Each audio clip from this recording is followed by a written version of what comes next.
નમસ્કાર, હું રાકેશ પંડ્યા. આપ નિહાળી રહ્યા છો અડીખમ ગુજરાત. મહીસાગર જિલ્લામાં મધ્ય ગુજરાત વીજ કંપની લિમિટેડ દ્વારા સંતરામપુર, કડાણા અને ખાનપુર તાલુકામાં વીજ ચેકિંગ કામગીરી હાથ ધરવામાં આવી. મધ્ય ગુજરાત વીજ company limited corporate office Vadodara દ્વારા આજરોજ મહીસાગર જિલ્લાના સંતરામપુર, કડાણા, ખાનપુર તાલુકામાં વીજ ચેકિંગની કામગીરી હાથ ધરવામાં આવેલ હતી, જેમાં કુલ 27 જેટલી વીજ ચેકિંગ ટીમ દ્વારા વીજ ચેકિંગ હાથ ધરવામાં આવ્યું હતું.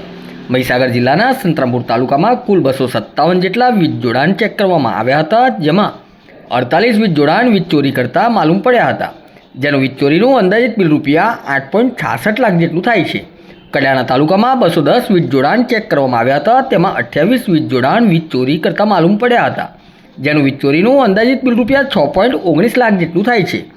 તેમજ ખાનપુર તાલુકામાં 212 વીજ જોડાણ ચેક કરવામાં આવ્યા હતા, તેમાં 17 વીજ જોડાણ વીજ ચોરી કરતા માલુમ પડ્યા હતા, જેનું વીજ ચોરીનું અંદાજિત બિલ રૂપિયા 2.82 લાખ જેટલું થાય છે. આમ મહીસાગર જિલ્લાના સંતરામપુર, કડાણા અને ખાનપુર તાલુકાના કુલ 679 જેટલા વીજ જોડાણ ચેક કરવામાં આવ્યા હતા. સદર વીજ જોડાણમાંથી કુલ 93 જેટલા વીજ જોડાણોમાં ગેરરીતિ એટલે કે વીજ ચોરી કરતા માલુમ પડ્યા હતા, જેનું વીજ ચોરીનું અંદાજિત બિલ રૂપિયા 17.67 લાખ જેટલું થાય છે. આમ મધ્ય ગુજરાત વીજ કંપની લિમિટેડ દ્વારા અચાનક સરપ્રાઇઝ વીજ ચેકિંગ હાથ ધરવામાં આવ્યું હતું.